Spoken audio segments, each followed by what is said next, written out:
جس وقت جنگ احد میں ایک افسوسناک خبر سید عالم کی شہادت کے بارے میں مدینہ منورہ میں گردش کرنے لگتی ہے تو ایک انصاری عورت گھر سے باہر نکلتی ہے اور اس راستے پر کھڑی ہو جاتی ہے جس راستے پر مجاہدین اسلام واپس پلٹ رہے ہیں۔ وہ ہر کسی سے، ہر شخص سے پوچھتی ہے اینا رسول اللہ صلی اللہ علیہ وسلم، لوگوں بتاؤ محبوب خدا حبیب کبریا کا حال کیسا ہے؟ حالانکہ اس کا والد بھی اس جنگ میں گیا ہوا ہے، اس کا خامد بھی اس جنگ میں شریک ہے اور اس کا بھائی بھی اس جنگ میں شریک ہے۔ وہ نہ اپنے خامد کے بارے میں پوچھتی ہے، نہ اپنے بھائی کے بارے میں پوچھتی ہے اور نہ ہی اپنے والد کے بارے میں پوچھتی ہے تو صرف ایک ہی بات پوچھتی ہے۔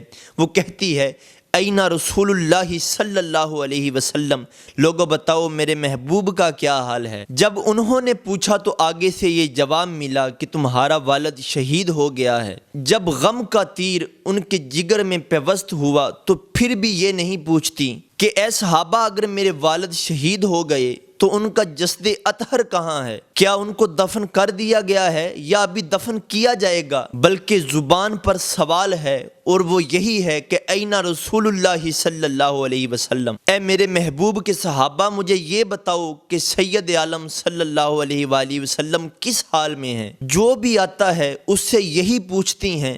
باپ کی شہادت کی خبر مل چکی ہے، پھر پوچھتی ہیں تو کوئی کہتا ہے کہ تیرا خامد بھی شہید ہو گیا ہے۔ اب دو تیر ان کے جگر میں پیوست ہو گئے، لیکن پھر بھی یہ نہیں سوچتی کہ میرے سارے سہارے ختم ہو گئے، کہ میرا خامد بھی شہید ہو گیا، میرا والد بھی شہید ہو گیا۔ پوچھتی ہیں تو بس صرف ایک ہی بات پوچھتی ہیں، اینا رسول اللہ صلی اللہ علیہ وسلم، لوگوں بتاؤ کہ میرے محبوب کس حال میں ہیں؟ اب آگے بڑھتی ہیں تو اگلا کارواں آتا ہے، وہ بتاتا ہے کہ تمہارا بھائی بھی شہید ہو گیا۔ اب باپ کی شہادت کی خبر مل چکی، خامد کی شہادت کی خبر مل چکی، اپنے بھائی کی شہادت کی خبر مل چکی، لیکن پھر بھی یہی پوچھتی ہیں لوگوں حضور کا حال کیسا ہے؟ تو ناظرین یہ وہ پکی محبت ہے کہ جب انسان کو مسائل گھیر لیں تو پھر بھی اس کی محبت کا قبلہ تبدیل نہ ہو، غم و اندوہ کی آندھیوں میں بھی اس کی محبت گمراہ نہ ہو، جیسے بھی طوفان اٹھیں، جیسے بھی حالات ہوں، جہاں اس کی محبت کا قبلہ ہے وہاں سے تبدیل نہ ہونے پائے۔ وہ پوچھ رہی ہیں اور صحابہ کہہ رہے ہیں کہ تم جس حالت میں حضور کو دیکھنا چاہتی ہو اللہ کے فضل سے حضور ویسے ہی موجود ہیں۔ تو وہ صحابیہ کہتی ہیں کہ مجھے معلوم ہے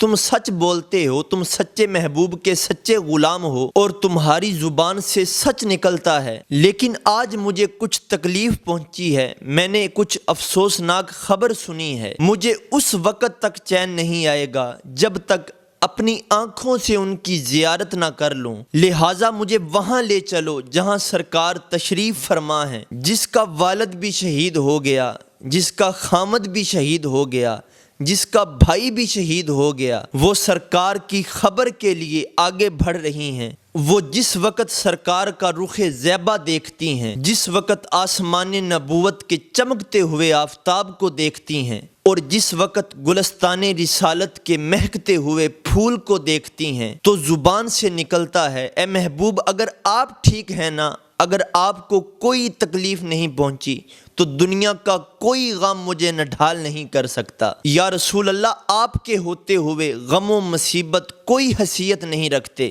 یا رسول اللہ ٹھیک ہے باپ شہید ہو گیا، خامد شہید ہو گیا، بھائی شہید ہو گیا، لیکن یا رسول اللہ میں اپنی زندگی کی بہار اپنے باپ سے نہیں سمجھتی۔